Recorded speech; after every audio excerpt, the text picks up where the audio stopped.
Salam hormat untuk Bapak, Ibu, dan sahabat usia emas. Selamat datang di Golden Life Indonesia, tempat kita berbagi cerita, inspirasi, dan semangat hidup bahagia. Hari ini, kita akan berbincang mengenai sebuah topik yang mungkin tidak asing di telinga kita, yaitu tentang konflik antara mertua dan menantu. Sebuah dinamika dalam keluarga yang terkadang bisa menjadi riak kecil, kadang bisa menjadi ombak besar, namun tetap bisa kita hadapi dengan kebijaksanaan dan hati yang lapang. Hubungan antara mertua dan menantu seringkali diibaratkan seperti dua sungai yang bertemu di satu muara. Masing-masing membawa aliran airnya sendiri. Ada arus deras, ada aliran tenang. Ketika bertemu, pasti ada riak, ada gelombang. Tetapi bila dibiarkan mengalir dengan sabar, pada akhirnya sungai itu menyatu, menjadi aliran besar yang memberi kehidupan di sepanjang jalannya. Begitulah keluarga, tempat dua generasi bertemu dan belajar untuk saling memahami. Sahabat usia emas yang saya hormati, di usia yang semakin matang, kita sering menyadari bahwa konflik bukanlah sesuatu yang bisa dihindari sepenuhnya. Konflik adalah bagian dari hidup. Sama seperti angin yang berhembus melewati pepohonan, ada kalanya sepoi-sepoi menyejukkan, ada kalanya kencang, membuat ranting bergoyang. Namun, pohon yang berakar kuat tidak akan tumbang hanya karena angin. Ia justru semakin kokoh karena belajar menyesuaikan diri dengan hembusan itu. Begitu pula kita dalam keluarga, kadang menantu membawa semangat baru, ide baru, cara hidup baru. Sedangkan kita sebagai mertua membawa pengalaman panjang, kebijaksanaan, dan cara lama yang sudah terbukti. Keduanya tidak salah. Seperti gunung yang kokoh dengan keagungan masa lalunya, dan sungai yang deras dengan semangat mudanya. Bila gunung tidak ada, sungai tidak akan punya sumber. Bila sungai tidak ada, gunung tidak akan memberi kehidupan di bawahnya. Keduanya saling melengkapi. Namun, seringkali yang membuat konflik terasa berat adalah ego. Ego itu ibarat batu besar yang jatuh di aliran sungai. Air jadi terhambat, riak jadi lebih keras, suara percikan terdengar lebih nyaring. Tetapi air sungai tidak pernah menyerah.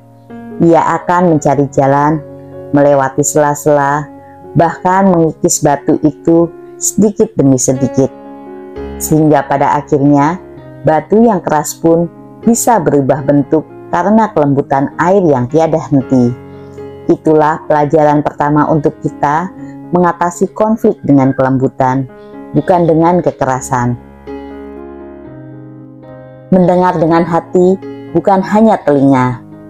Kadang menantu berbicara dengan nada tinggi karena terlalu lelah, atau mertua menegur dengan keras karena khawatir. Tetapi, bila hati yang kita buka lebih lebar daripada telinga, maka kita akan tahu, di balik kata-kata itu, ada kasih, ada niat yang baik, meski cara menyampaikannya kurang halus. Mari kita bayangkan sebuah taman bunga. Di dalamnya ada mawar yang indah, namun penuh duri. Ada melati yang sederhana, harum, tapi kecil. Ada anggrek yang anggun, meski butuh perhatian khusus. Semua bunga berbeda, tetapi bila dirawat bersama, taman itu jadi indah dipandang. Demikian pula keluarga kita, mertua, menantu, anak, cucu, masing-masing punya karakter, kelebihan, dan kekurangannya masing-masing.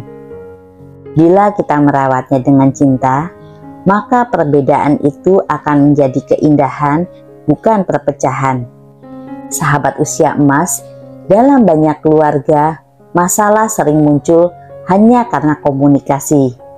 Seperti air yang jernih, bila dialirkan dalam wadah yang bersih, ia tetap jernih. Tetapi Bila wadahnya keruh, air pun terlihat keruh meski aslinya bening. Begitu pula kata-kata. Maksudnya baik, tetapi bila disampaikan dengan cara yang salah akan terdengar menyakitkan. Maka, belajarlah berbicara dengan lembut dan mendengar dengan penuh perhatian. Di usia emas, kita punya kesempatan untuk menjadi telaga yang tenang. Bayangkan sebuah telaga di kaki gunung, airnya jernih, tenang, dan memantulkan indahnya langit. Orang datang untuk menimba air, untuk mencuci, untuk melepas dahaga. Telaga tidak pernah menolak siapapun, ia memberi tanpa mengeluh. Demikianlah seharusnya kita sebagai orang tua dan sebagai mertua. Menjadi telaga ketenangan, tempat anak cucu mencari kedamaian, bukan ombak yang menakutkan. Sahabatku yang bijaksana, ada 3 kunci untuk mengatasi konflik dengan bijak. Pertama adalah kesabaran.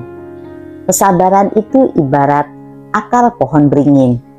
Ia tidak terlihat, tetapi dialah yang membuat pohon itu tegak, kuat, dan mampu bertahan menghadapi badai. Kedua adalah keikhlasan. Keikhlasan itu seperti matahari yang selalu bersinar, meski kadang awan menutupinya. Ia tetap memberi cahaya tanpa menuntut balasan. Dan yang ketiga adalah kasih sayang. Kasih sayang itu seperti air yang menghidupkan semua tumbuhan. Tanpa air, bunga akan layu, pohon akan kering. Tanpa kasih sayang, keluarga akan kehilangan kehidupan. Ketika konflik datang, jangan buru-buru menilai siapa yang benar dan siapa yang salah. Ingatlah pepatah, air yang keruh akan jernih bila dibiarkan mengendap. Begitu pula hati manusia. Kadang butuh waktu untuk menenangkan diri. Bila kita terus mengaduknya, ia akan semakin keruh. Tetapi bila kita diamkan dengan sabar, ia akan kembali jernih. Di usia emas, kita sudah melewati banyak badai kehidupan. Kita pernah muda, pernah jadi menantu, pernah jadi orang tua. Semua peran sudah kita jalani. Maka, jadikanlah pengalaman itu sebagai cahaya yang menuntun, bukan bayangan yang menakutkan. Tunjukkan kepada anak dan menantu bahwa kita bisa menjadi teladan dalam kesabaran dan kebijaksanaan. Bayangkan matahari di sore hari, cahayanya tidak seterik siang, tetapi hangat dan menenangkan. Ia tahu tugasnya sudah hampir selesai, maka ia memberi senja yang indah. Begitu pula kita di usia emas. Kita tidak perlu lagi bersinar menyilaukan. Cukup memberi kehangatan, cukup memberi ketenangan. Dan bila kita mampu mengatasi konflik dengan bijak, kita bukan hanya menjaga hubungan dengan menantu, tetapi juga memberi teladan indah bagi cucu-cucu kita. Mereka akan belajar bahwa keluarga adalah tempat penuh kasih, bukan arena pertengkaran. Sahabat usia emas, mari kita jadikan rumah tangga kita seperti sawah yang subur. Di sawah ada lumpur, ada rumput, ada serangga. Tetapi bila kita rawat dengan sabar, sawah itu akan menghasilkan padi yang mengenyangkan banyak orang. Demikian pula keluarga. Ada masalah, ada perbedaan, ada konflik. Tetapi bila kita rawat dengan cinta dan kesabaran, ia akan menghasilkan kebahagiaan yang menyehatkan hati semua anggota keluarga. Terima kasih sudah bersama Golden Life Indonesia. Tetap semangat, tetap sehat, dan selalu bahagia. Sampai jumpa di video berikutnya. Salam hangat untuk semua sahabat usia emas.